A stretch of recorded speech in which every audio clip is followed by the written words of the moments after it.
Hallelujah. Hallelujah. Oh, reka numva amajwi yabera. Hallelujah.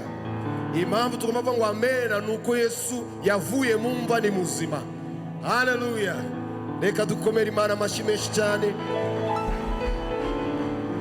Uyu munsi ni Pasika, kandi Pasika nta kindi twibutsa no gupfa no kuzuka kwa Yesu ku bwacu. Rero tuguha ikaze kuri Harvest, itorero ryanjye n'umuryango wanjye, itorero ryawe n'umuryango wawe. Intego y'umwaka nta yindi nuko dukoreshwa n'Imana ibihambaye kurushaho, tukava mu bwiza tujya mu bundi kubwo buntu bugeretse ku bundi. Hallelujah. Kandi ibyo tugenda tubibona mu buzima bwacu bwa buri munsi kuko Imana ikora imirimo n'ibitangaza. Pastor Claude wakiriye iteraniro yabivuze, intego nkuru nta yindi no guhesha Imana icyubahiro, dusoze inshingano nkuru mu mwuka w'itegeko risumba ayandi. Rero kuba dukurikiye bari hano n'abari kudukurikirana online, tubaha ikaze muri uyu mwanya w'ijambo ry'Imana kandi turabishimiye. Ndi Pastor Kubwimana Joel, nk'uko yabisobanuye umushumba mukuru wa Harvest Bible Fellowship Rwanda mu Rwanda no hanze. Ntabwo twateranye nawe hano ariko duteranye nawe online, ari kumwe natwe aradukurikiye, nawe tumuha ikaze nk'uko mwamusuje kandi twishimiye ko Imana ikomeje kumurinda. Amaze iminsi afite ingendo nyinshi cyane. Ku bashyitsi batamuzi ni Bishop Dr. Niyonzima Samvura Jean Damascene. Rero twishimiye yuko ari umushumba mwiza utuyoboye, kandi Imana yahaye iyerekwa ryiza, iyerekwa ryo guhesha Imana icyubahiro. Intego nkuru yacu tujyana ku cyerekezo kivuga ngo ni uguhinduka baramya Kristo, bakagenda na Kristo kandi bagakorera nde Kristo. Aho no twishaka kuba, kuko ubuzima bwacu twasanze Imana yaraturemye kwihesha icyubahiro. Iryo yereko Imana yamuhaye rero ni iryacu twese, nkuko twabibonye ko kuri Harvest nta mukristo w'indorerezi, ahubwo nacu ryabaye iryacu ngo ubuzima bwacu buhinduke ubuzima buhesha Imana icyubahiro. Turashimana rero kubwo ubuzima bwe. Yaramaze iminsi afite ingendo nyinshi, ariko mu minsi yashize yagize n'ikibazo cy'uburwayi, ararwara, ariko turashima Imana noneho ko ari gukira. Haleluya. Ari gukira.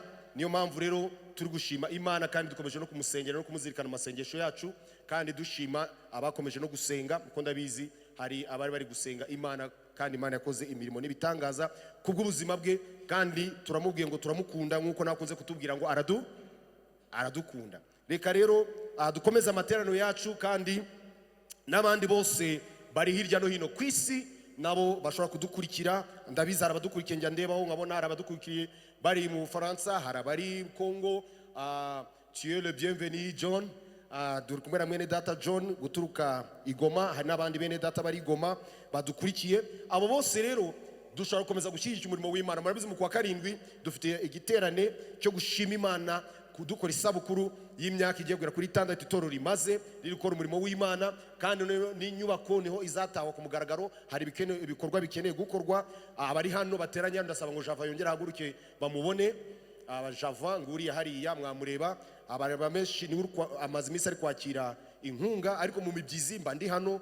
Clementine Comptable abari hano kuri biro, wamusanze nawe wamugezaho inkunga yawe yo kugira ngo ushyigikire umurimo w'Imana mu kuyi nyubako no kurangiza ibikorwa. Kwa mu kwa karindwi tuzakore igiterane hameze neza, n'abashyitsi bacu aho tuzabakira hameze neza. Niyo mpamvu rero Java muberetse, kandi dushimira mwese mukomeje guhigura imihigo. Imana ibahe umugisha. Haleluya.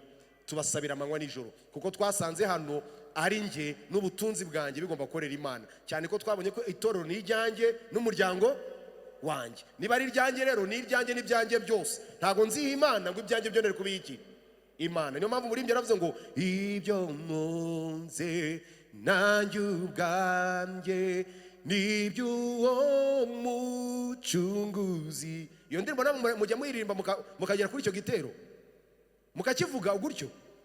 Imana ishimwe ko njya mbona abakristo ba hano kuri Harvest muri abanyamugisha, mubigiramo uruhare rukomeye cyane. Ibikorwa biri hano bikorwa byose mwabigizemo uruhare, kandi Imana igikomeza kubaha imigisha, kuko umugisha murawufite. Haleluya. Umugisha dukomeye dufite ni Yesu, ni muzima, yarazutse. Haleluya. Ibindi biza ari iki? Ari inyongera. Imana ikomeze ibongere rero imigisha ku bari guhigura imihigo. Abatari bahigura namwe mukomeze, n'ubyumvishe bwa mbere nawe watanga inkunga yawe. Ushobora no kubikomeza.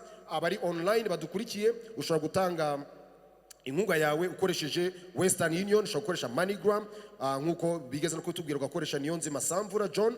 Ushobora no gukoresha World Limit, nomero iriho, no kuri nuza baraza kwidushyira, ariko nayigusomera byihuse cyane kubera ko akenshi umuntu uri hanze yakoresha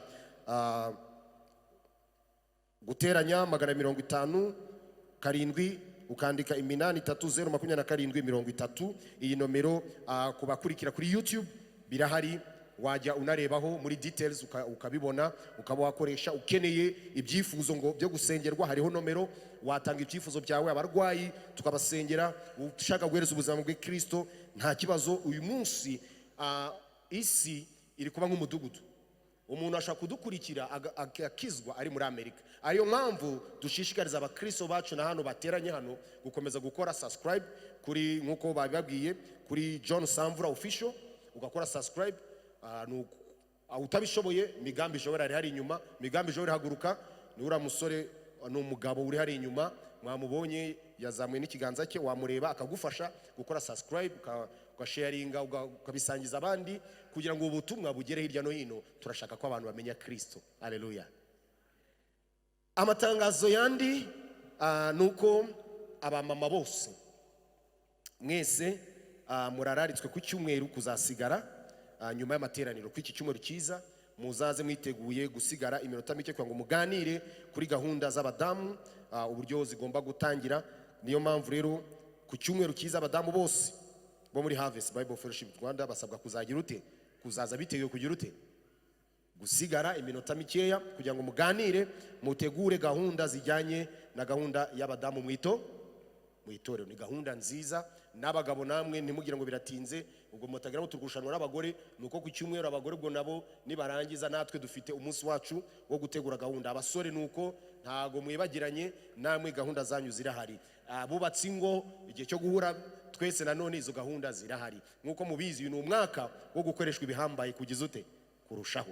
Ni umwaka kuva mu bwiza tujya mu bundi, kubwo buntu bugeretse ku bundi. Kandi ni umwaka itorero rigomba gushingira ku muryango, kuko Harvest ni itorero ryanjye n'umuryango wanjye, ni itorero ryawe n'umuryango wawe. Haleluya. Imana ibamugisha. Rero amatangazo ararangiye, tugiye mu ijambo ry'Imana. Abashyitsi tubahaye ikaze nanone. Nta kindi dufite hano dutanga tugabura abantu uretse ijambo ry'Imana, kuko ariryo ryaremye byose, ryaremye ijuru n'isi natwe turimo. Rero wowe wageze hano, bwira mugenzi wawe ngo tugiye kurya ibyo kurya byiza. Wowe bimubwire rwose ati tugiye kurya ibyo kurya byiza, kuko ijambo ry'Imana ni ibyo kurya bitunga ubugingo. Nkuko dukunze kubibwirwa, iyo umuntu atariye umubiri, bitunga umubiri, arapfa. Niko n'umuntu atariye bitunga umwuka, mu mwuka agira ute, arapfa. Ariko abizera Imana twe ntituzapfa, ngo tuzarama. Nitumara kurama dutekereza abantu, tubabwira iby'ubutwari Imana yakoze. Haleluya. Uyu munsi rero tugiye kuganira tuvuga ngo inyungu zo kuzuka kwa Yesu, cyane ko uyu munsi ni Pasika. Haleluya. Tumaze iminsi turi kwiga inzandiko za gishumba, aho twabonye urwandiko rwa mbere rwa Timoteyo, tuba mu rwandiko rwa kabiri Paulo yandikiye Timoteyo, aho twagiye tubona ko umukristo uri muri Yesu neza afite ubuzima nyabuzima. Ubwo buzima bugomba kurangwa n'imirimo myiza. Ubwo buzima nta handi tubukura muri Yesu. Impamvu Pasika tuvuga, impamvu uyu munsi Pasika tuyizihiza, nuko iyi Pasika twizihiza itandukanye na Pasika yizihizwaga mu isezerano rya kera. Mu isezerano rya kera, Pasika yari mu isezerano rya kera yibutsaga Abisirayeli yuko bacunguwe bagakurwa mu bunyage mu gihugu cya Egiputa, yuko abana babo b'imfura batapfuye, ahubwo abana b'imfura b'Abanyegiputa bagapfa, ariko ababo bagacungurwa kuko basabwe gusiga amaraso ku nkomangirizo z'imiryango, kugira ngo marayika murimbuzi naza ace ku izo ngo anyureho. Ariyo mpamvu Pasika bivuze kugira ute, kunyuraho. Ariko noneho uyu munsi Pasika twizihiza, mu iyo Pasika mu isezerano rya kera hari umwana w'intamba abariye, ariko amaraso ye ngo yasizwe ku nkomangirizo z'imiryango. Iyo Pasika yari y'Abayahudi gusa. Ariko mu isezerano rishya, amagambo dukunze dukoresha turi no kwigaburo rishya, Yesu wari gusangira n'abigisha be ibya Pasika, arangije arababwira ngo atangiza Pasika noneho y'abizera bose. Haleluya. Abati uyu ni umubiri wanjye, umutsima ushushanya umubiri, igikombe nawe ngo arigishimira ngo gishushanya amaraso ye agiye kumeneka ku bwa benshi, atari kubw'Abayahudi gusa. Atariko niyo mpamvu Pasika ni umunsi mukuru ukomeye cyane. Ni umunsi mukuru wafashe abanyamahanga, wafashe Abayuda, Abageriki, Abanyarwanda bari bari kure, bamwe bakiri mu kuraguza, abandi bari mu guterekera. Yesu ku musaraba arabambwa, aravuga ngo byose bigize ute, birarangiye. Ntabwo dukeneye kwikorera ibitambo, ntabwo dukeneye kwikorera inuma, ntabwo dukeneye gutanga intama, ntabwo dukeneye gutamba abana bacu, ntabwo dukeneye kwibabaza. Yesu yababajwe ku bwacu. Haleluya. Ariko ntabwo yababajwe gusa, nyuma yo kubabazwa Yesu ngo arakubitwa, arabambwa, ariko nyuma y'iminsi atagira ute, arazuka. Haleluya. Bwira mugenzi ngo Yesu yarazutse, ni muzima. Ntago yazutse, hari abavuga ngo yazutse. Ntago yazutse, yarazutse, ni muzima. Haleluya. Umwami w'abami byari bikwiye kwaza agapfa ariko akazuka. Haleluya. Rero Pasika turi kwizihiza uyu munsi ivuze umubabaro Yesu yagize, ivuze gupfa no kuzuka kwa Kristo, byatumye twitwa abana b'Imana. Haleluya. Byatumye twitwa abana b'Imana. Ariyo mpamvu rero twishima tukanezerwa, kuko uyu munsi ejo abagiye babona amafoto, hari abantu bagiye mubona bamwe ngo bikoreye imisaraba, abandi ngo bari gukora ngo urugendo rw'ububabare. Kamabwire, nta bubabare, nta n'ikigero cy'ububabare Yesu yanyuzemo twebwe twashaka kunyuramo. Ahubwo impamvu twebwe mutazabona hano turi imbere twikoreye imisaraba, ni uko umusaraba Yesu yarawikoreye. Yesu yababajwe ku bwanjye, Yesu yakubiswe ku bwawe, Yesu yababajwe ku bwacu, yabaye igitambo kimwe kizima cyera gishimwa n'Imana. Ntabwo nkeneye kongera kwibamba, ntabwo nkeneye kwikorera imisaraba ngo imvune, ntabwo nkeneye kwibabaza, kuko Yesu yababajwe ku bwanjye. Cyakoze nkeneye kubaho ubuzima bumuhesha icyubahiro, nkeneye kuba niteguye no kurenganywa igihe cyose naba nzira ubutumwa bwiza, ariko ntabwo nkeneye ngewe kwibabaza ngo Imana inyemere. Imana yanyemereye muri Kristo. Haleluya. Mu mubabaro, mu mibyimba ye, inkoni yakubiswe, ibyo byose abacamanza ngo bashatse ingingo zo kumurega zimufata barazibura, bamujyana kwa Pilato, ba Heroda n'abami batumvikanaga, baramuhanahana, babura iki? Impamvu. Nta mpamvu babonaga kuri Yesu, ariko kuko Imana yari yamutanze. Nkunda ubutumwa bwiza tubona muri Yohana 3:15 ngo kuko Imana yakunze abari mu isi cyane, byatumye itanga umwana w'ikinege kugira ngo umwizera wese atagira ute? Byatumye itanga, oh haleluya, urugero rw'urukundo ruhambaye Yesu yagaragaje, Imana yagaragaje, nta wundi muntu. Burya no Bibiliya bivuga ngo umuntu ashobora gupfira umuntu mwiza. Imana yatanze Yesu ngo aze gupfa tukiri abajura, tukiri abasambanyi, tukiri ababeshyi, tukiri mu kuragura, mu magambo, mu kuko tukiri abanyabyaha, Kristo yapfuye ku bwacu. Haleluya. Ntabwo Yesu yapfuye ariko turi beza, ahubwo yapfuye tukiri abanyabyaha, Kristo yapfuye ku bwacu, kugira ngo nge nawe inshungu iboneke. Kuko ijambo ry'Imana ngo hatabaye kumeneka kw'amaraso nta mpongano y'ibyaha, ntabwo ibyaha byababarirwa. Mu isezerano rya kera rero byasabaga ko abantu bashaka inuma, bashaka inka, amahene, amasekurume. Umuntu wakoze icyaha akajya gutamba. Tekereza rero, buri munsi uko watukanye, uko wabeshye, uko wibye, uko wasinze, bigusaba gutanga iki? Igitambo. Niyo baba kwaka 100 gusa, harabahura n'ikibazo ngo ibitambo byari bishize.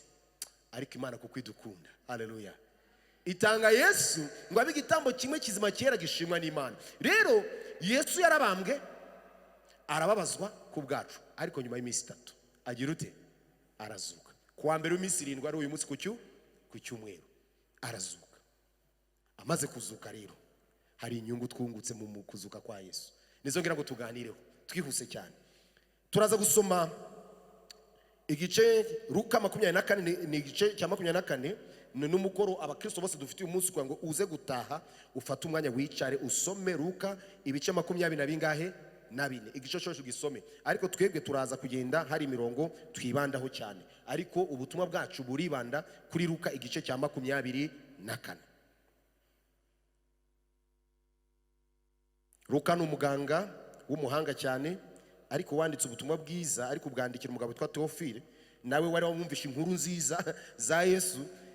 Yesu amaze kuzuka batanye kuvuga ibye, bigera ni Roma. Umugabo w'umukiro wari ukomeye cyane, w'umuyobozi ukomeye witwa Teofilo, abyumvishije atari ibyo bintu bambwira ngo umuntu yarapfuye ngo arazuka ngo yabaye igitambo, yumva ni nk'umugani. Arangije barambye atari ko harimo n'abahanga babyemeye, ati mu urugero ati Dr. Luka ari mu bantu bakurikiranye nde Yesu. Ati byose bibaho, ahita amwandikira, abaza Luka nawe agiye kumwandikira, arabanza ngo aramwandikira ati Teofilo we, ati maze kumva inkuru, ati ndabigenzura, ati uko twabibwiwe n'ababanye nawe ba Petero n'abandi babanye na Yesu, ngo nanjye ndabigenzura. Ati none reka nkubwire ibyo ayandika. Ubutumwa bwiza bwa Luka ari kwandikira Teofilo ngo amusobanurire ibya Yesu.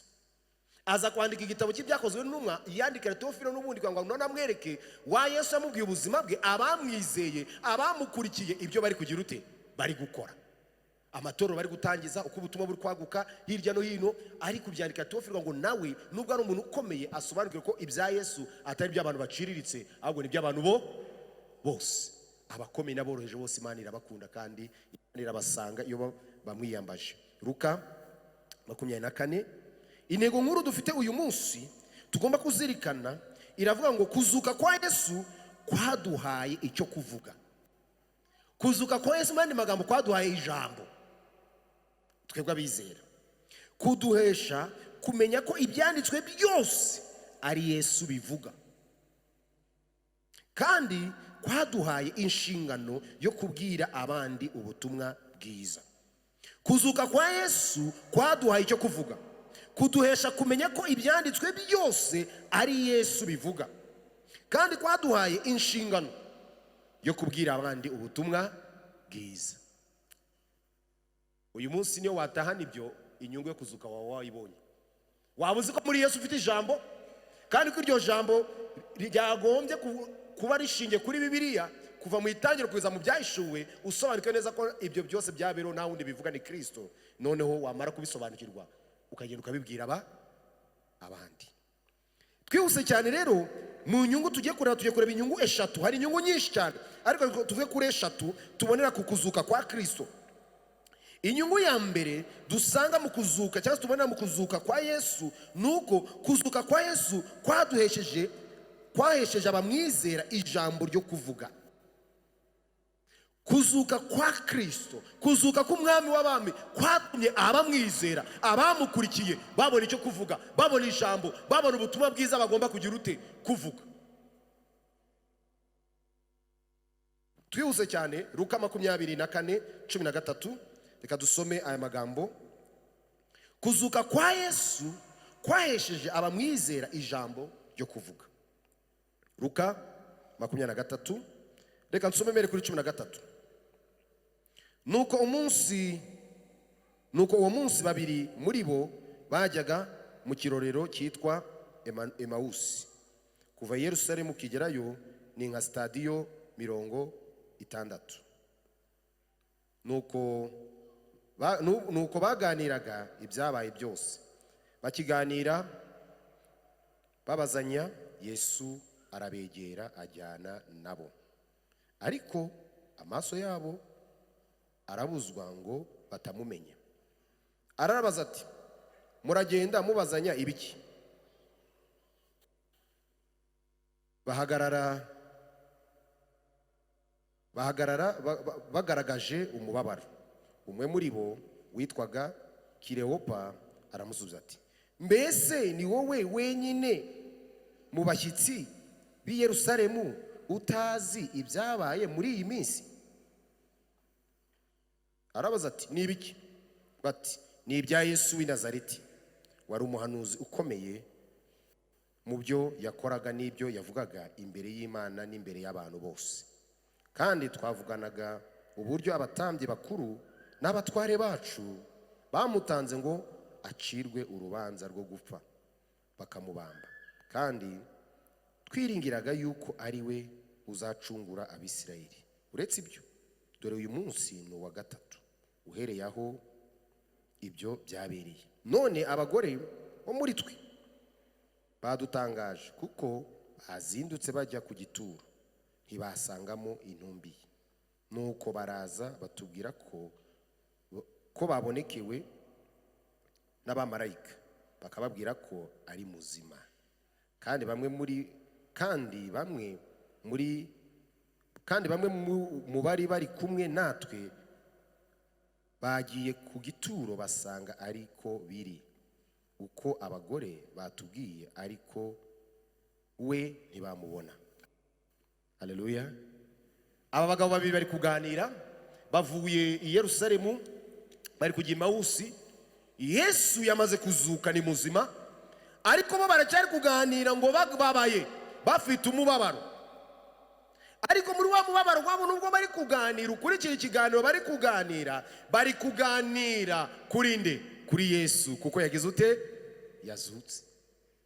ahubwo ikibazo gihari ntabwo bari bamubona. Numva ngo baracyafitemo ikibazo nk'icya Toma, nawe wagize gushidikanya Yesu amaze kuzuka ati keretse mubonye, yewe nkabona n'inkovu ziwe, yewe nkabikoraho niho nzemera. Aba bari kuganira, bari kuvuga ibya Yesu. Yesu ngo aje ameze nk'umushyitsi, ariko ngo amaso yabo ntiyatuma bahita bamenya uwo ari we, kugira ngo yumve icyo baganira. Mu byo baganiriye bavuze ngo yari umuhanuzi, mu byo akora n'ibyo avuga yakiranukaga imbere y'Imana n'iki n'abantu. Haleluya!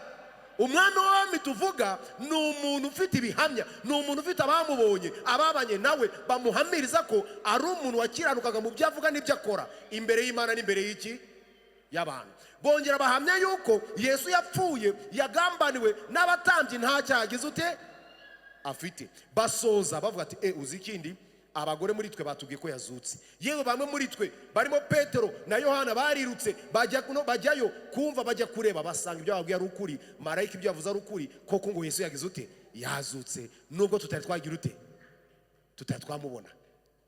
Kuzuka kwa Yesu ni ishingiro ry'ubutumwa bwiza tugira ute tubwiriza. Ni inkuru ifite kuzana impinduka mu buzima bw'abizera.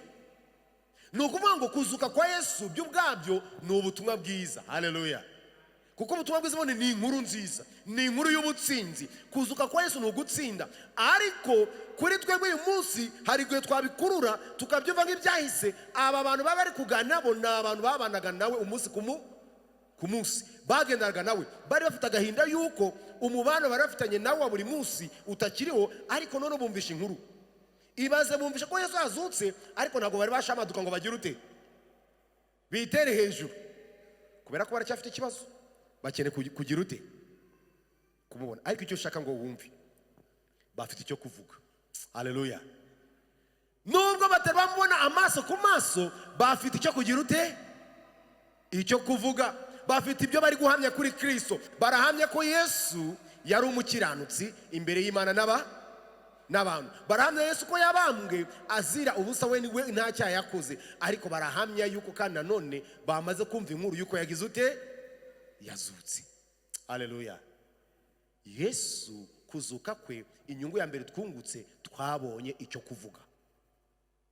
Aba bari kuvuga baravuye Yerusalemu, baravuye usone mu bitabo bibanza, bari ngo abigishwa Yesu amaze gufatwa akabambwa, baragiye bajya mu cyumba barikingirana, barihisha, bari bihishe, bagendaga bububa. Ariko none ngo bavuye Yerusalemu bari kugenda mu muhanda babivuga kuko Yesu yagize ute yazutse. Impamvu bari kugenda mu muhanda none bakerwa bakanabiganira nuko bumvisha inkuru ngo yagize ute yazutse. Yesu nababonekera bwa mbere, nusoma uzasanga ngo yasanze bari ahantu bihishe, arababonekera, arabyata amahoro abe muri mwe. Haleluya! Kuzuka kwaduhaye icyo kuvuga, kwaduhaye ijambo, kwaduhaye ubutumwa, kwaduhaye kuko dushobora guhagarara twemye tugako Yesu ari umwana w'Imana, ko yapfuye akagira ute akazuka. Niba utari ubizi, ubu Kristo niko kwemera gushingiye ku muntu. Imana yigize umuntu mu isi, akaza mu ishusho y'umuntu. Yesu ari Imana 100%, ari umuntu 100%. Tugeze kwiga ku butatu bw'Imana, rimwe na rimwe bigora abantu kumva, ariko ikintu cyoroshye ni iki: Imana ishobora byo. Twizera ko Imana ishobora kuba umuntu ikaba n'Imana 100%. Mose abona igihuru gikongoka, yarakega Imana ati wikwegera iki icyo gihuru. Yewe yayibonaga mu gihuru.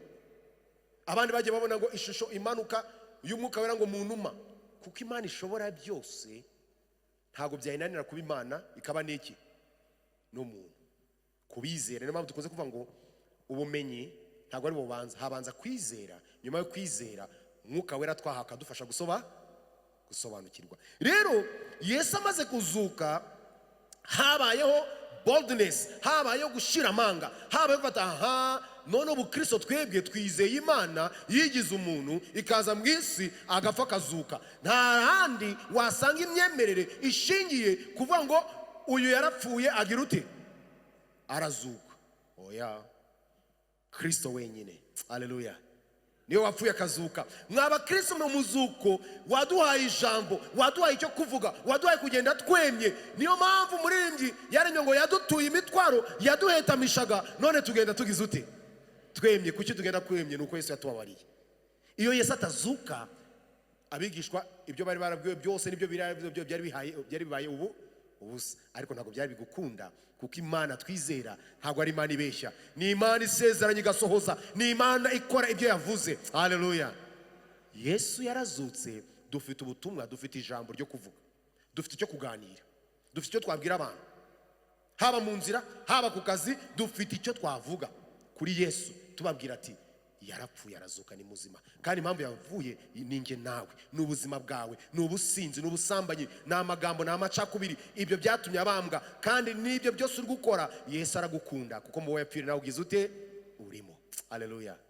Urwo ni urukundo ruhambaye cyane Imana yadukunze. Inyungu ya mbere twakuye mu muzuko, mu gupfa no kuzuka kwa Yesu, Yesu akuzuka, inyungu ya mbere twakuyemo nuko twahawe ijambo. Twabonye icyo kuvuga.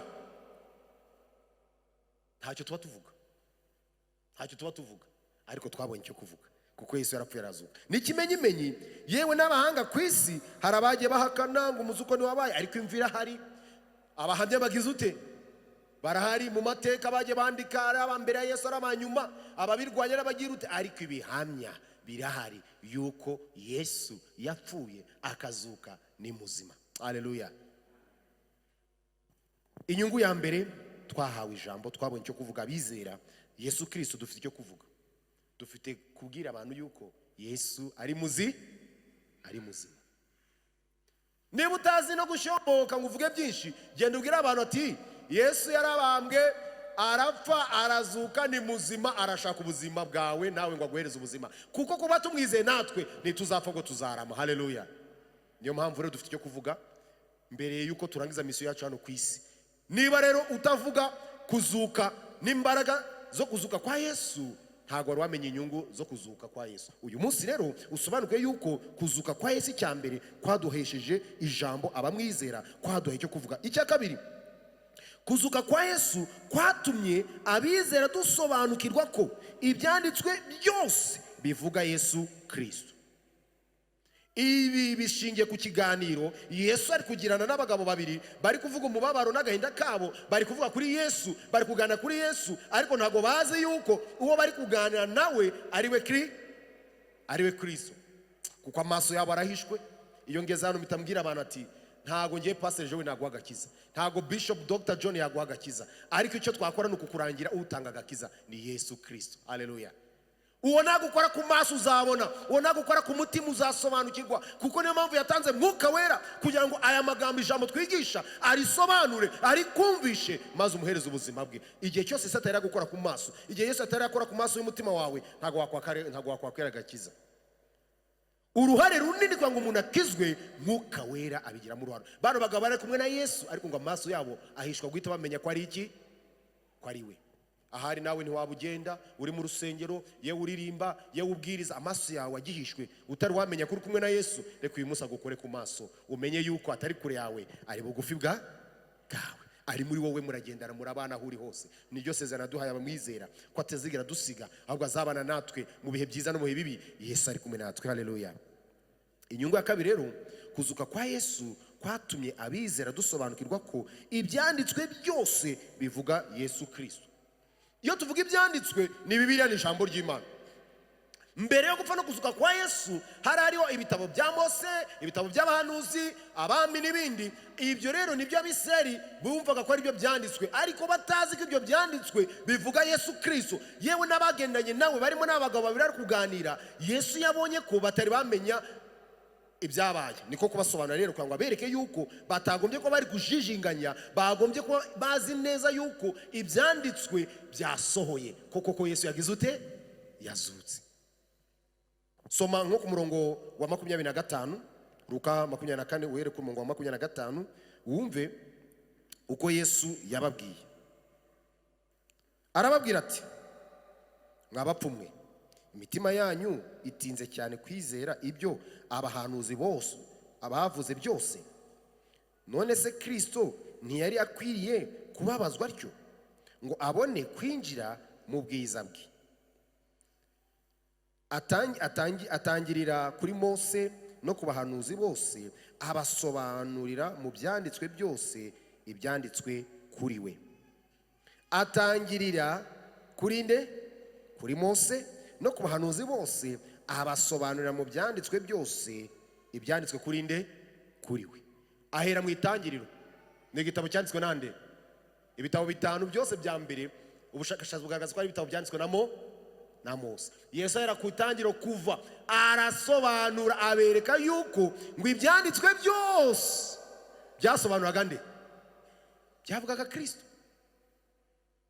Yesu ati yewe burya muri abapfu, ntago mwari mwasobanukirwa. Bo bari bababaye ngo yarababajwe, ariko nibyo umuntu agira agahinda, ariko ntago bari bazi ko Yesu kubabazwa kwe ari umugambi w'Imana wateguye. Nkunda Bibiliya ivuga ngo Yesu ngo yatambwe isi itaragira ute? Itararemwa. Imana yateguye umugambi wo kuducungura, kuko Imana izi byose itanya n'iherezo. Yari izi kidobya Satani ko azadobya umugambi wayo, agatuma Adamu na Eva bakora icyaha kikinjira mu isi kikazana urupfu, ariko Yesu aza kuba igisubizo. Haleluya. Ari mu musaraba watwunze n'Imana, utwunga na bagenzi bacu. Amen. Yesu yagomba kubabazwa rero. Yesu arabasobanurira. Ariyo mpamvu tuvuga ngo inyungu ya mbere twungutse nuko twamenye, noneho tuzi neza yuko kuva mu itangiriro kugeza mu byahishuwe nta bundi butumwa dufite kumva uretse kumva Kristo. Yongeza ndababara cyane, ndeba abantu mu minsi imperuka barashakana babwira ngo irabikoze, iragutabaye, irakwambitse, iguhaye kawunga, iguhaye imodoka, iguhaye visa. Ibyo byose ni byiza, ariko ni inyongera. Dukunze kuvuga ngo wajya mu isoko ukabwira abantu ngo munyongeze inyama utaguze. Wajya mu isoko abya ngo munyongeze inyanya utaguze. Abakristo babandi batari bashora imizi, batari bakira Kristo umwami n'umukiza, bameze nk'abo bantu. Ushaka kujya bamwe bakwitatuye umuntu yasaze. Ngewe urukuza kunyaka ngo ngongeze ubufu wanguriye, urukuza ngo nguhe inyama z'inyongezo wanguriye. Ijambo ry'Imana ngo tubanze dushaka ubwami bw'Imana no gukiranuka, ibindi byose tuzabyongerwa. Kuva mu itangiriro kugeza mu byahishuwe, ubutumwa bwiza buvuga umuntu umwe gusa, buvuga kubaho ubuzima bwa Kristo, icyo yaragendereye, icyamuzanye mu isi n'ikizamugarura. Yesu yazanywe mu isi no kutwunga n'Imana. Yazanywe mu isi kugira ngo ubusabane n'umubano wacu n'Imana wongere usanwe, bidashingiye no ku bwoko bumwe bw'Abisiraheli, ahubwo amahanga yose, ngo yiherereje amahanga yose abamwizeye bakize n'izina rye, abahereza ubushobozi bwo kwitwa abana b'Imana. Ni abamwizeye, ni abamwakira umwami n'umukiza, ni abamwizera, ni abamwiringira. Abo rero Yesu ari kubabwira ngo nta kindi bagomba kumenya, nuko wasoma ngo mbere na mbere Imana yaremye ijuru n'isi. Tangiriro isi yari idafite ishusho, ariko ngo umwuka w'Imana yagendaga hejuru y'amazi. Imana iravuga. Umukristo wasomye ese yumva Imana yavuze. Ninde wavuze? Kristo. Niwe jambo w'iki? Jambo niwe waremye byose. Imana yaremesheje ijambo, ariko igiye kugera ku muntu iravuga ngo tureme. Ubutatu bwayo, Umwana, Data, Imana, Umwuka n'Umwana, byari bihari mu itangiriro. Iyo usomye rero Bibiliya wagombye gusobanurwa yuko ibyanditswe byera byose byasobanuraga uko Kristo azababazwa, ababarizwa twebwe ko azazuka, kugira ngo abamwizera abahereze ubugingo buhoraho. Igikomeye, azagaruka aje gutwara itorero kugira ngo ahembe kandi ahane. Yesu azagaruka bwa kabiri azanywe no guhemba no kugira ute? No guhana. Azahemba abamwizeye bagakiranuka, azahana abanze kumvira ubutumwa bwiza. Abo bibiri tubwira ngo bazajya mu muriro w'iteka. Hari abavuga ngo nukubeshya, ngo ni imigani, hari n'amatorero avuga ngo nibi byabaho, ngo nase ngo Imana, ngo urumva hari agatabo nasomye ngo urumva ngo Imana ari ingome, ngo ku buryo ngo yafata umuntu ngo ikamushyira ngo ku ikarayi, ngo ikagikaranga, ngo ikaranga ngo iri kumubabaza. Iri kumubabaza. Niba Bibiliya tuyemera kandi ugasanga bemera Bibiliya, Sodomo na Gomora Bibiliya tubwira ko hagize ute? Hararimbutse. Ku gihe cy'umwuzure hararimbutse. Imana twiza ntabwo ari Imana ivangura, ku buryo yarimbura abo ku bwa Nowa, ikarimbura ku bw'Isodomo, ngo abe mu iki gihe cyacu, ngo kubera ko ari mu kinyejana ngo kimeze ngo cy'ikoranabuhanga ngo bitazarimbura. Na Yesu yarabivuze, abibwira abantu ati ab'Isodomo iyo baza kumva ubutumwa muri kumva bari kwihana, atari ko nimutihana namwe akaga kazagira ute? abanzi b'Imana, abanga kwihana, abantu bihagararaho, abavangavanga, abagenda batambitse mu murimo w'Imana, abo niba Yesu nagaruka. Hari abantu bazihakana ngo mumve imbere, sinigeze ngira ute.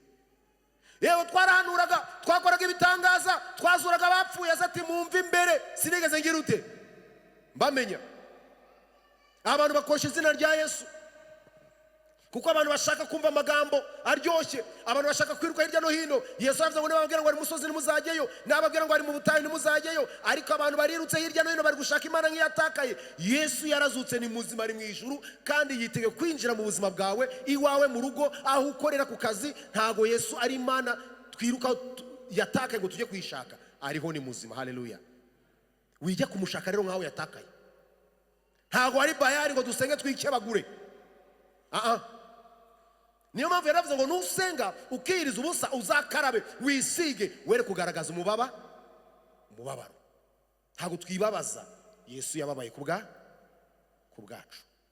Ibyanditswe byera byose kuva mu itangiriro kugeza mu byahishuwe bivuga Kristo, bivuga Yesu. Ariyo mpamvu ukwigisha ijambo ry'Imana, yaba yigisha mu itangiriro, yaba yigisha hehe, intego nta yindi yagombye ari yuko kukubwira Kristo, we shingiro rya byose. Kuko nitumara kumwakira tumutunze mu buzima bwacu, ngo ibindi byose bizaza ari iki? Ari inyongera. Ntago ibintu ari bibi, ntago gutunga ari bibi, kugira inzu si bibi, kugira imodoka si bibi, ariko ntago ari byo bibanza. Habanza Kristo, habanza ubwami bw'Imana, ibyo bikaza ari inyongera. Ntago twagera kuri Kristo bidaturutse mu ijambo ry'Imana. Ariyo mpamvu n'umushumba akunda kuvuga ngo ubereshe ukuri ijambo ryawe niryo ki? Niryo kuri. Kandi ngo muzamenye ukuri kuzagira uti? Nta kindi kitubatura. Tubaturwa n'umwana w'Imana, jambo w'Imana. Aya magambo yiwe ni mazima, atanga ubuzima. Uyu munsi uyakire, ariko usobanukirwe yuko ibyanditswe byera byose, inyungu twabonye nuko twamenye, twasobanukirwe yuko ibyanditswe byera byose bivuga Yesu Kristo. Haleluya. Niba ibindi bari kubwira bitakujyana kuvuga kuri Yesu, uzajya uvuga ati ubwo ni ubuyobe. Ngenzi ko Bibiliya, nzi ko ibyanditswe byera nta kindi kibereho, ni ukunsobanurira Yesu Kristo, icyamuzanye mu isi, ko ari ugushaka icyagize ute? Icyazimiye, kunyunga n'Imana, gupfa ku bwanjye, ikizamugarura no gutwara itorero abamwizeye akabagororera. Haleluya.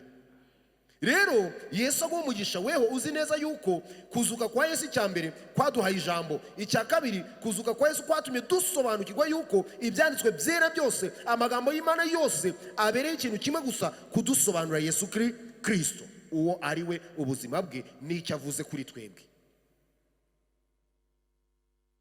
Niko gusenga kwanjye, ndagira ngo uyu munsi Imana igushoboze kumva, niba wasomaga Bibiliya uyisomane umutima wo gusobanukirwa yuko iri jambo ryose nta kindi ribereho, rivuga Yesu Kristo, rivuga Yesu Kristo. Iyindi migisha yose n'ibitangaza bakwizeza tubisanga muri nde?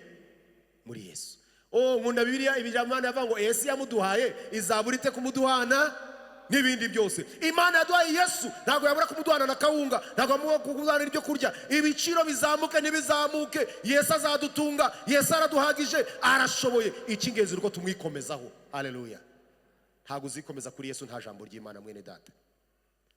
Umva, niyo baguhereza terapi zimeze gute, niyo bakugira inama, niyo washaka abajyanama bameze gute, ijambo ry'Imana niryo ridukomeza, ijambo ry'Imana niryo ridutunga kuva mu itangiriro kugeza mu byahishuwe. Ijambo ry'Imana ribera ikintu kimwe, kudusobanurira Yesu Kristo wari kuri twebwe, ku buzima bwacu. Haleluya. Niba rero uri mu itorero rya Kristo, kunda ijambo ry'Imana, kunda gusoma ijambo ry'Imana, kunda kurirya, kuryibwira ku manywa na nijoro. Arababwira ati, mwabapfapfa mwe, imitima yanyu itinze cyane kwizera ibyo abahanuzi bavuze byose. Nta gisha cyabaye kitari cyarahanuwe. Urugero, Yesaya, ibyabaye kuri Yesu byose yari yaragize ute? Yari yarabihanuye, yari yarabivuze. Ariko kubera ko abantu batasomaga ijambo ry'Imana bagamije, ariko none Imana ishimwe, Yesu kuzuka kwe kwatumye noneho tumenya ngo ngomba kujya gusoma Bibiliya ntagendeye gushaka inyungu zanjye, ahubwo ngendeye gushaka Kristo mu ijambo ry'Imana. Icyo dushakamo hano, icyo ducukumburamo hano, ntabwo ari ibyo kurya, ni Kristo. Kuko iyo ubonye Kristo, Imana imuguhana n'ibindi byose. Ibyo ukeneye, ibyo wifuza biri muri Kristo. Hari umuririmbyi yavuze ngo yafashe amasezerano, imigisha yose iyikubira muri Yesu, irangije girute iramuduha. Ibyo ni ukuri. ibyo dukeneye byose nta handi tuzabisangane muri Kristo. Ariyo mpamvu niwe banze ryo kwizerwa, mureke tubanze tumushake, mureke tubanze tumwikomezeho. Inyungu eshatu zo kuzuka kwa Yesu. Twabonye ko iya mbere, kuzuka kwa Yesu kwatumye tugira ijambo, kwatumye tubona inkuru yo kuvuga, ubutumwa bwo kugira ute, bwo kuvuga, ikiganiro cyo kuganiraho. Ariko uzukubwira umuntu ngo umuntu yarapfuye arazuka, buri urupfu turarutinya cyane ko uretse Yesu wapfuye nyine akazuka, nta wundi wari wagenda ngo agereyo amariye iminsi 3 agaruka tubwira ibyagize ute, ibyabaye. Ni bamwe mumuzi ubwo simbizi, keretse abaza babeshya ngo afite ubutumwa bw'ikuzimu. Nta butumwa bw'ikuzimu twebwe tuzi Imana yaduhaye. Ijambo ry'Imana nkunda, ndarikunda, ridusubisubizo byose. Nyamutunzi na Lazaro, inkuru amaze gupfa Nyamutunzi ngo ari kubabazwa, yaravuze ngo Lazaro nagende ku isi ngo mumutume. Yarashubije ngo aho muri nimworera biratandukanye, nta wava ngo azaha, nta n'uwava ngo ajye ku isi, ahubwo mu isi hari Mose n'abahanuzi. Mu isi hari ijambo ry'iki ry'Imana, nibyo Yesu ari kuvuga. Nibaryumvire, nibataryumvira bazaza aho ugize ute uri.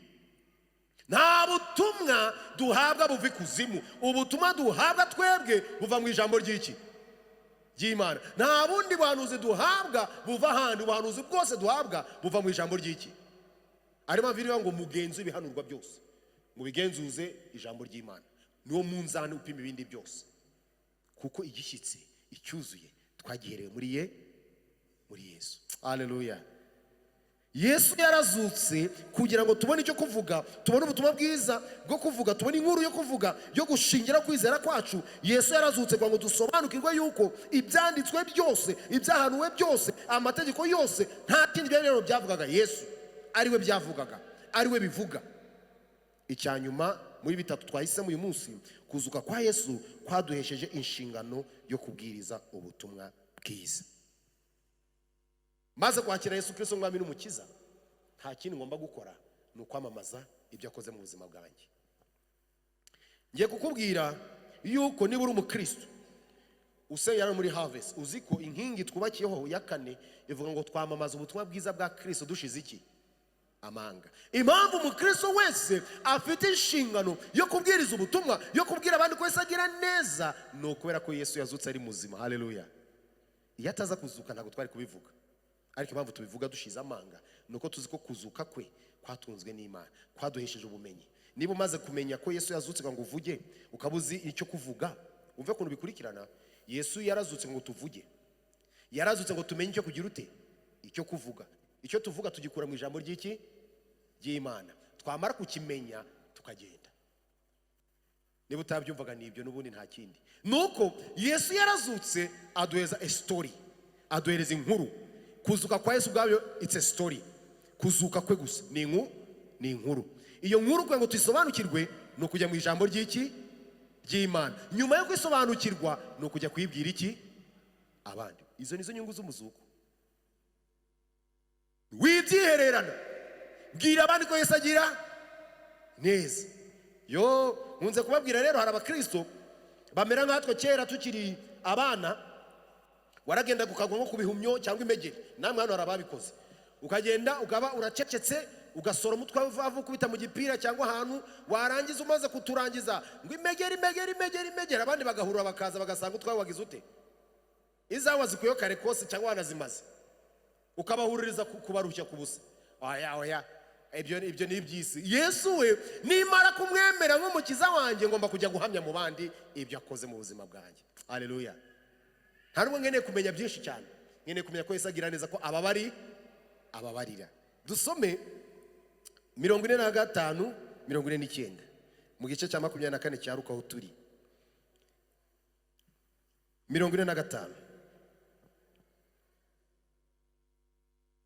Maze abungura ubwenge ngo basobanukirwe ibyanditswe.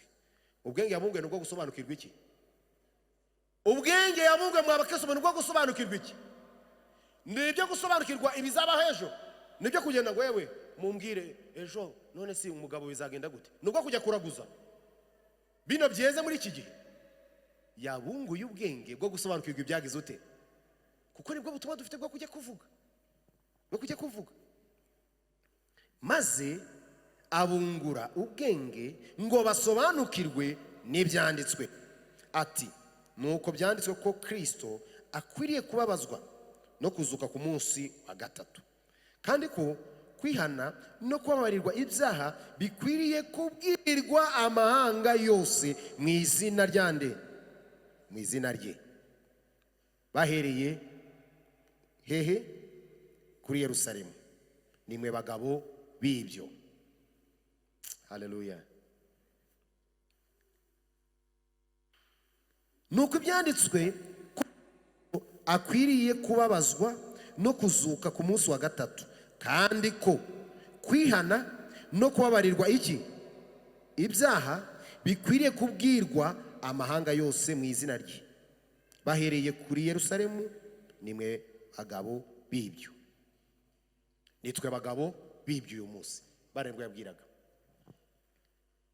Kuzuka kwa Yesu kwaduhaye inshingano yo kujya kubwiriza ubutumwa bwiza kugira ngo abantu bagire ute? Bihane. Nibamara kwihana bababarirwa iki? Ibyaha. Nabo nibamara kubabarirwa ibyaha binjire muri wa murongo, nabo bahinduka abavuga butumwa, nabo babwiriza abandi. Kuko ngo ubutumwa bwahiriye Yerusalemu uyu munsi bugeze Mahoko mu Rwanda. Ku isi yose ubutumwa buravugwa. Na n'isara abantu na hafi yaho hahandi uba batari basobanukirwa Yesu uwo ari we. Inshingano yo kubagezaho Kristo ninde? Ni yanjye nawe. Ariko mve icyo tubwiriza. Tubwiriza ubutumwa bwiza kugira ngo abantu bagire ute? Bihane. Nibamara kwihana bababarirwa iki? Ibyaha. Yo.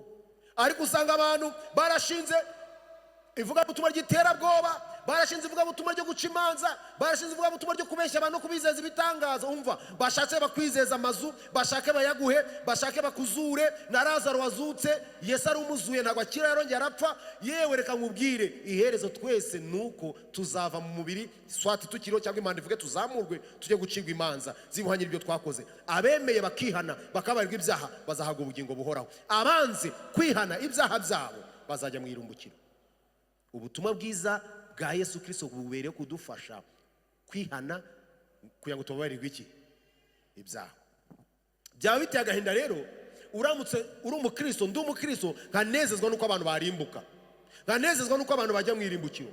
Urabizi yuko abantu batihana bazarimbuka. None ubereye kubaburira, uri umurinzi, ubereye guhagarara mu cyuho, ugahamagara, ukarangurura, ukababwira ati yewe abakiri gusambana, abakiri kwiba, abakiri kubeshya, abakiri mu businzi, abakiri mu magambo, abakiri mu macakubiri, mu kuroga, mwihane. Ubutumwa bwiza Yesu yaduhaye kubwiriza no kubwira abantu ngo bihane iki? Ibyaha. No ubutumwa bwiza muri iyi minsi abantu badashaka kugira ute? Kumva. Abantu mu minsi benshi barashaka kumva ngo irabikoze ejo urariye, iciye inzira ubonye visa. N'abantu bavuga ngo babonye visa ngo bagiye muri Amerika n'ahandi. Ni byiza no kugenda, ariko ntabwo ari mu ijuru. Aho umubabaro, aho abajura n'inyenzi n'ibyo n'abagize nabi batagera, n'ahandi ni mu ijuru. Naho mu isi nta ibibazo bitagera. Muri Afrika tuzagira intambara, bagira imitingito, abandi bagire ibyihebe, abandi bagire inkongi z'imiriro. Ku isi buri bantu bafite ibibazo byabo babahanganye nabyo.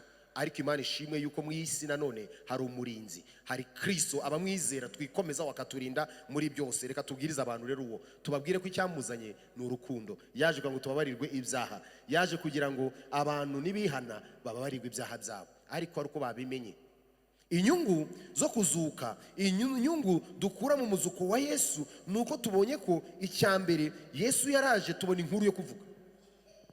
Iyo nkuru tuvuga nta handi tuyisanga ngo tuyisobanukirwe neza, ni mu ijambo ry'Imana. Twamara kuyisobanukirwa mu ijambo ry'Imana tugatera intambwe yo kujya kubibwira abandi kugira ngo nabo bongere bace muri urwo rugendo, bamenye iyo nkuru, bamenye ko mu Yesu yapfiriye bagize ute? Barimo bihane, bababarirwe, nabo bige ibyanditswe bwa bwenge Imana yatanze babwunguke. Nibamara kubwunguka nabo babwiriza ubutumwa, abantu bihane bibisheni. Yesu azarinda agaruka dufite iminyago twanyaze umwanzi Satani. Ese ikibazo uri mu murongo?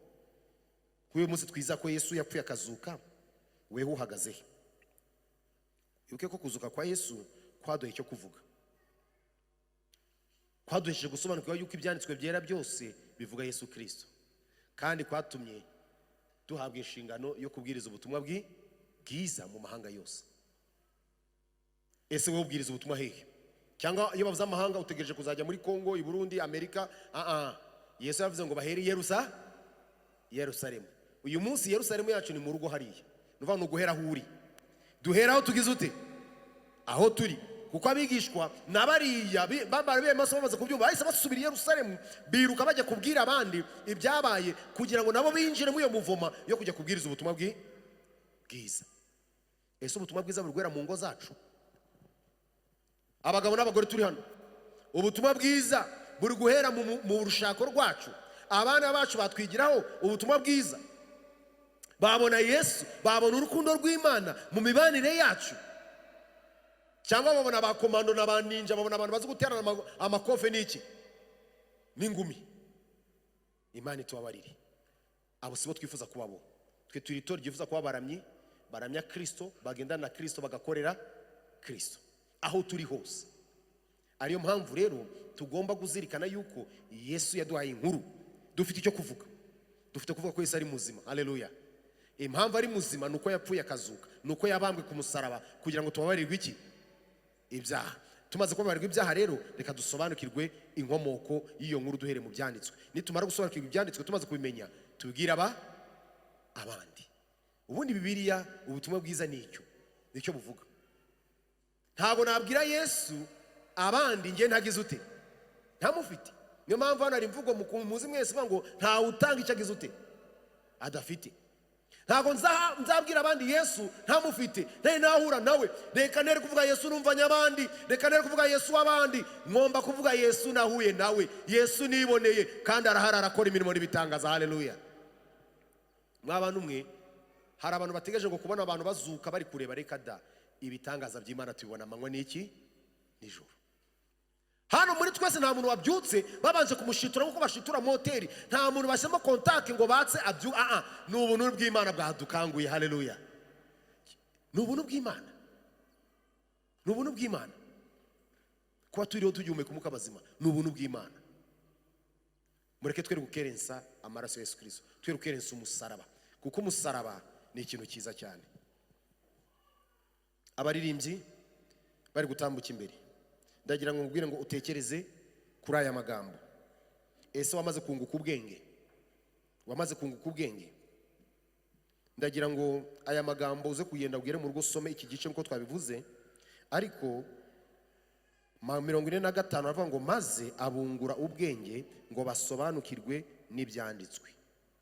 Uyu munsi ndagira ngo nkwatureho kugira ngo Imana ikungure buno bwenge mu izina rya Yesu Kristo. Usobanukirwe ibyagize ute ibyanditswe, ko nta wundi bivuga Kristo. Byavugaga ko agomba kubabazwa ariko akazuka. Kuzuka kwe byaduhaye cyo kuvuga, kandi ku cyo kuvuga tugikura mu ijambo ry'Imana. Twamara kugisobanukirwa tukajya kukibwira iki abandi. Ugende ubivuga ngo mfite icyo nungutse mu muzuko wa Yesu, nungutse kuzi ko nzi ko menye ko hari icyo ngomba kuvuga, hari icyo ngomba kubwira abandi. Mfite inkuru yo kuvuga, kandi iyo nkuru mfite yo kuvuga ngomba kuyikura mu ijambo ry'Imana. Ngomba kuryiga amanywa nijoro, namara kuryiga ngomba kuribwiriza abandi. Hano hanze hari abantu benshi barushye, hari abagore barushye, hari abagabo barushye, hari abantu bababaye, hari abantu bafite agahinda. Bakeneye kumenya ko mu bo Yesu yapfiriye nabo barimo. Bakeneye kumenya ko Yesu aruhura, bakeneye kumenya ko Yesu atanga amahoro, bakeneye kumenya ko Yesu atanga imbabazi.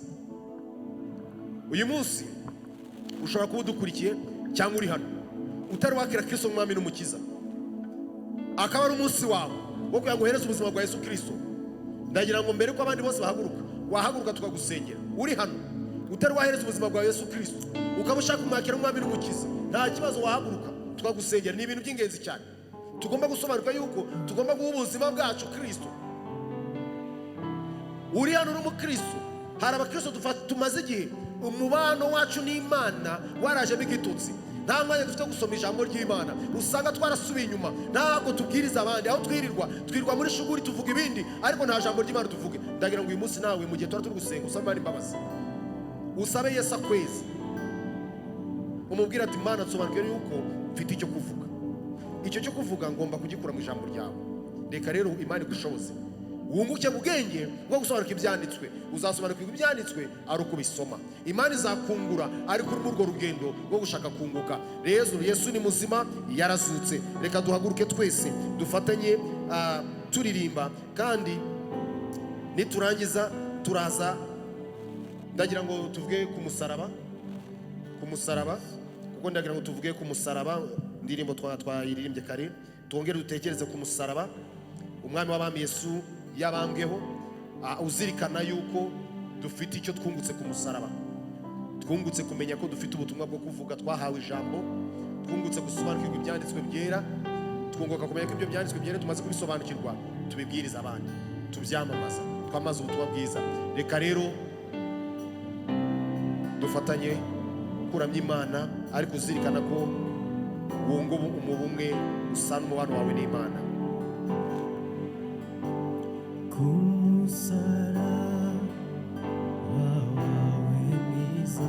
Mwami, ku musaraba mwiza niho amahanga yose aciriwe, niho twaboneye agakiza, niho twaboneye ibyishimo, kuko warapfuye urazuka. Oh haleluya, natwe turagushima. Impamvu twuraha twuzuye aha turi gusenga nta kindi nuko turi iminyago wanyaze umwanzi Satani. Yesu w'inyamibwa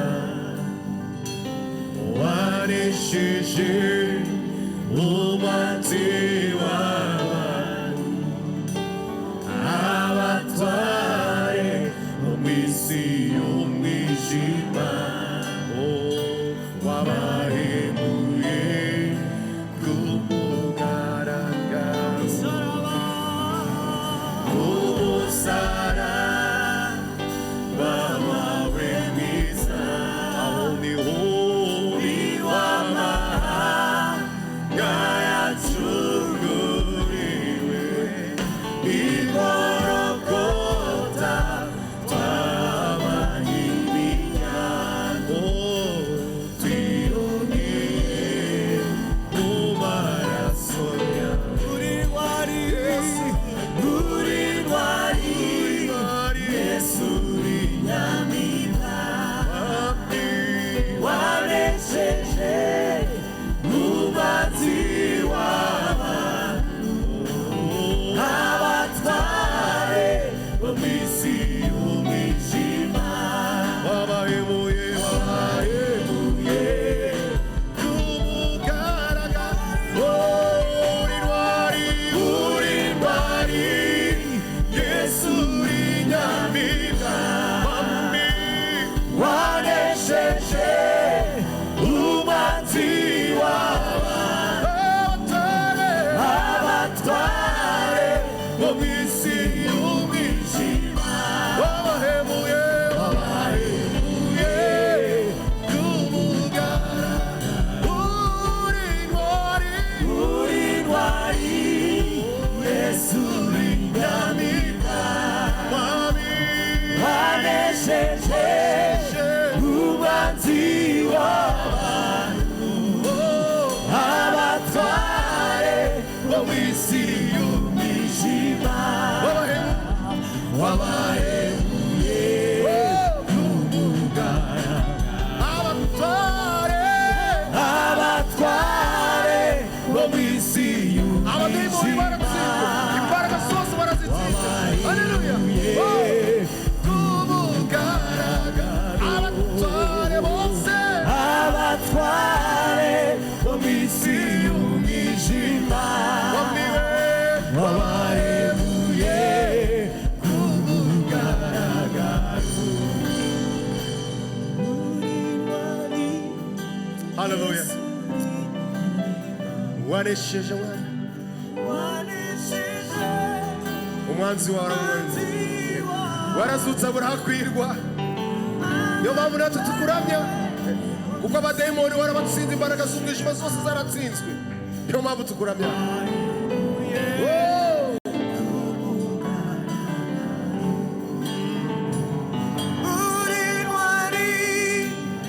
Turagushimye kuri intwari mwami w'abantu, tugushimye ko watsinze urupfu na kuzimu. Imbaraga z'umwijima warazinesheje mwami w'abami, warabambwe ariko umunsi wa gatatu urazuka, kandi kuzuka kwawe kwaduhaye icyo kuvuga, kwatumye tumenya neza ko yuko mwami mwiza bo twiringiye ari umunyabubasha, ari uhoraho, ari ushobora byose, ari ufite ubutwari bwose. Bityo rero usuke umwuka w'ubwenge wasabiye abigishwa bawe abakwizeye kugira ngo uduhereze kunguka ubwenge bwo gusobanukirwa ibyanditswe, tumenye ko kuva mu itangira kugeza mu bya Yesu ariho bivuga, tumenye ko aribyo bidutunga, aribwo butumwa twahawe bwo kuvuga, aribwo butumwa twahawe bwo kwamamaza, maze biguhere uyu munsi tubishyire mu buzima bwacu bwa buri munsi. Dusobanukirwe inkuru y'ubuzima bwawe tubikuye mu ijambo rya, kandi dusobanukirwe no kumenya kwisangiza abandi, kuko iyereka watanze nuko twasanze tubere kuguhesha icyubahiro, kandi tugubikora dusoza inshingano ari uko tugenda mu mahanga yose tugahindura abantu kuba abigishwa bawe, tubabwiriza, tubabatiza, kandi tubigisha kwitondera ibyo wavuze byose. Nibyo twaba turi ku bwoko bwawe, hari abahana badukurikiye bose turabasengeye, turagushimye ku bw'abashiki na bene data bateranye uyu munsi, tuba turi umugisha wawe, abatanze amaturo, abatanze icya cumi, abo bose tuba turi umugisha bawe, abatanze inkunga itandukanye, bakoze ubwe butandukanye, abari hanze y'igihugu baraha, abo bose tuba turi umugisha wawe mwami mwiza. Reka iki cyumweru kizaba icyumweru cy'umugisha ku bwoko bwawe, turatura gukira ku barwayi mu izina rya Yesu Kristo. Turakomeza gusengera umushumba n'abandi bose kugira ngo ukomeze gukora ibintu bitangaza ku buzima bwabo, ariko twatura gukira mu izina rya Yesu. Hari abarwariye kwa muganga, nabo turabatura gukira, abarwariye mu ngo nuko, abari hagati bitwe bafite intege nke, abo bose reka bakire gukira kwawe mwami mwiza, kuko uri hano urakora imirimo n'ibitangaza, reka ukomeze ukore ku mitima yacu. Abashomeri turabatura akazi, reka ubohereza akazi, abanyeshuri bagiye kujya ku ishuri, turasengera ababyeyi, ubahereze minerval, ubahereze ibikoresho, ubahereze ubushobozi butuma babasha kwita ku burere bw'abana babo, kandi mu byo babaha ikirenze ku byo babahereza impamba y'ijambo ryawe, babahereza ubutumwa bwiza, Bibiliya, kandi n'impanuro nziza, kugira ngo babe bavuga butumwa, baba misiyoneri, bagenda kwamaza ubutumwa aho biga.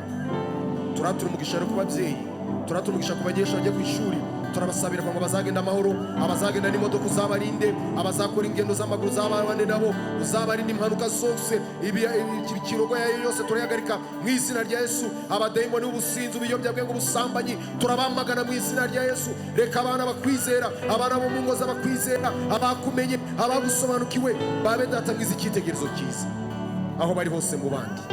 Turatura ubumenyi n'ubwenge kuri bo. Abarimu babigisha tubasaba umugisha, ibigo biga tubisaba umugisha. Komeza guhagura ubwami bwawe biciye mu burezi. Urakoze rero ko mwami wabanye natwe kandi watugiriye neza, aho tugiye kugenda hose ugendane natwe, utunezeze, ukomeze ube muri twebwe mwami mwiza, nitujye kure yawe agukomeze utwiyegereze. Urakoze rero kuri Mana nziza, wumvishe gusenga kwacu, tugukomeye amashyi kuri umwami w'abami, waranesheje none iteka ryose. Urakoze, amen. Imana ibamugisha, murakunzwe, mujyane n'amahoro ya Yesu Kristo. Kandi abashyitsi, Pastor Claude ahagaze hariya, mwahura nawe mukaganira, mwakwicara aho hafi ari mukaganira nawe, n'abandi bifuza kwakirwa nabo nuko. Imana ibamugisha, suza mugenzi wawe umubwire ngo urakunzwe, kandi Imana ibamugisha.